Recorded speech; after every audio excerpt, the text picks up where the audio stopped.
Miało być walentynkowe serduszko, a wyszła obrzydliwie romantyczna pisanka. Delikatna, pastelowa i wcale nie trudna do zrobienia. A na plus działa bardzo krótka lista produktów, które potrzebujecie, aby zrobić taką samą. Tak się rozpędziłam w tej obrzydliwości, że zrobiłam i pisankę, i koszyczek, a właściwie pojemniczek, który do niej znakomicie pasuje. Jeżeli macie ochotę zobaczyć, jak powstawała, to zapraszam. Płaskie jajko 16 cm. Ma szef. Ścinam go, żeby brzegi były równe. Plastik jeden raz gruntuję farbą akrylową białą i mogę się zabrać do konkretnej roboty. To jest papier ryżowy z cudownymi, delikatnymi kobiecymi portretami. Te portrety są dostępne w różnych wielkościach, ale akurat do tej pracy potrzebowałam jak najmniejsze. Wyrywam dwa. Po wyrwaniu prezentują się tak. Żeby portrecik ładnie usiadł na jajku, czyli żeby można go było przykleić bez zmarszczek, trzeba takie cudo ponadrywać. Naddzieram w miejscach, w których nie będzie to za bardzo przeszkadzało, czyli ostatecznie nie będzie tego za bardzo widać. No wiecie, nie po oczach, czyli nie przez twarz i nie przez fajne miejsca na sukience. Klejem smaruję grubo, może nawet za grubo, ale zależy mi na tym, aby łapał powoli.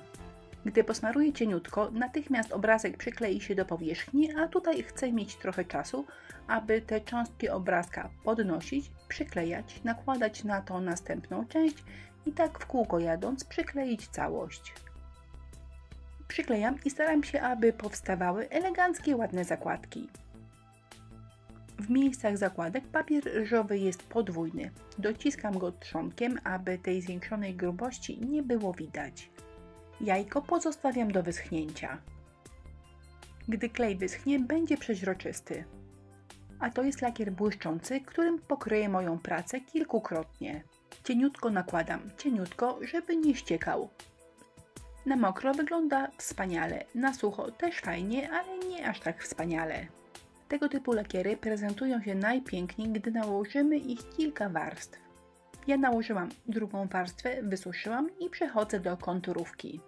Konturówką namaluję kwiatki oraz zawijasy w taki sposób, aby utworzyły ramkę wokół obrazka. Lubię konturówkę, ale mam wrażenie, że z tym preparatem każdy orze jak może. Zupełnie nie wychodzą mi piękne, równe, eleganckie kształty. A słowo symetria w moim konturówkowym słowniku zupełnie się nie mieści. Natomiast nieregularne, spontaniczne zawijasy wychodzą mi jako tako. Kłopotami z symetrią zupełnie się nie przejmuję, po prostu staram się nie robić tego typu prac. Wiecie jak to jest, zrobię, a potem patrzę i myślę, po co mi to było. Więc przy tym romantycznym jajku kręcę zawijasy takie, jakie mi wychodzą najlepiej. Jadąc klasykiem powiem, że przecież nigdy tak nie było, żeby jakoś nie było. Zawsze coś tam wyjdzie, z jednej strony tak, a z drugiej zupełnie inaczej. A jak mnie ktoś pyta, to mówię, że właśnie tak sobie to zaplanowałam. Jeżeli mój zawijas ma piękny i regularny kształt, to tak go zostawiam. A jeżeli wyjdzie tak sobie, to go zagęszczam, czyli dorabiam zawijasy towarzyszące. Wtedy taki krzywulec po prostu ujdzie w tłoku, nie rzuca się w oczy i można go już spokojnie zostawić w spokoju. Ale niestety, jak wspominałam przed chwilą, piękne i regularne zawijasy wychodzą mi sporadycznie. Więc chwilę pomilczę i dam Wam możliwość pooglądania mojego sposobu zagęszczania zawijasów. Nic nie przyspieszam, tak to u mnie normalnie wygląda.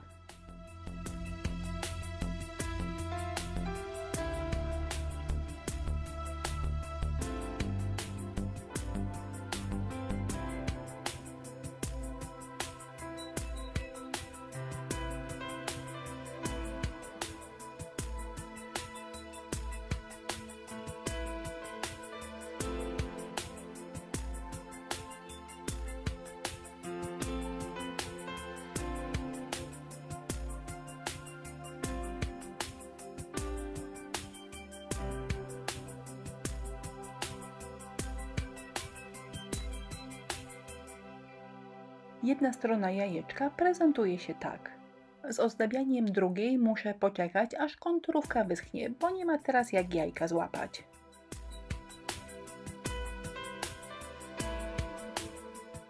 Z drugiej strony zawijaski wyszły mi bliżej obrazka.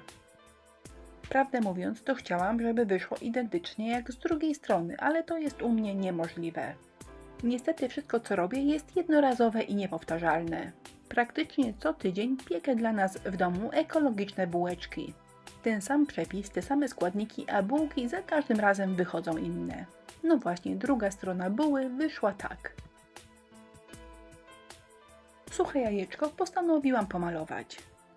Na obrazku występuje zgaszony żółty oraz różowy. Wykorzystam te same kolory. Oczywiście nie mam farb, które idealnie pasują do kolorystyki obrazka. Zawsze coś trzeba pokombinować, namieszać, żeby możliwie najlepiej farby do obrazka pasowały. Ja użyłam czerwonego, żółtego, szarego oraz białego. Planowałam osiągnąć efekt delikatnej akwarelki. Farbę bardzo mocno rozcieńczałam wodą. Po pierwsze, aby uzyskać efekt akwareli, a po drugie, żeby kolory chciały mi się na jajku ładnie mieszać. Jak widzicie, jajko malowałam tak, aby nie zamalować konturówki. Ale przy tak mocno rozwodnionej farbie, nawet jeżeli coś zamalowałam, to za chwilę bez problemu można to było wytrzeć.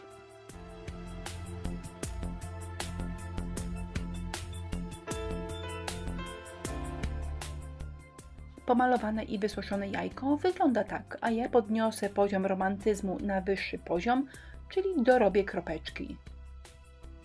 Wykałaczka z tępym końcem, farba akrylowa biała i jedziemy. Nawet jeżeli pomalowanie farbą wyszło słabo, to kropeczki pomogą naprawdę wiele zatuszować. Jajeczko suszę i jeszcze dwukrotnie przelatuję całe lakierem akrylowym błyszczącym. Obecnie pisanka prezentuje się tak, a ja szybciutko prześlizgnę się przez pojemniczek. Fajny, drewniany z serduszkiem. Ozdabiam go dokładnie tak samo, jak ozdabiałam jajko, tylko warstw lakieru błyszczącego będzie mniej. Pomalowałam go na biało farbą akrylową, a potem obleciałam konturówką. Wysuszyłam, pomalowałam farbami, a następnie polakierowałam. Do jajeczka dowiązałam, a raczej dokleiłam koronkę, bardzo romantyczną. A wysuszony, gotowy zestaw Romantico prezentuje się tak. Jeżeli klimat pracy albo pomysł Wam odpowiada, to jak zwykle w opisie filmu zostawiłam listę wszystkich artykułów, które używałam do wykonania jajka. A szczególnie tym, którzy dotrwali do końca, dziękuję za uwagę, zapraszam do naszego sklepu i na inspirello.pl.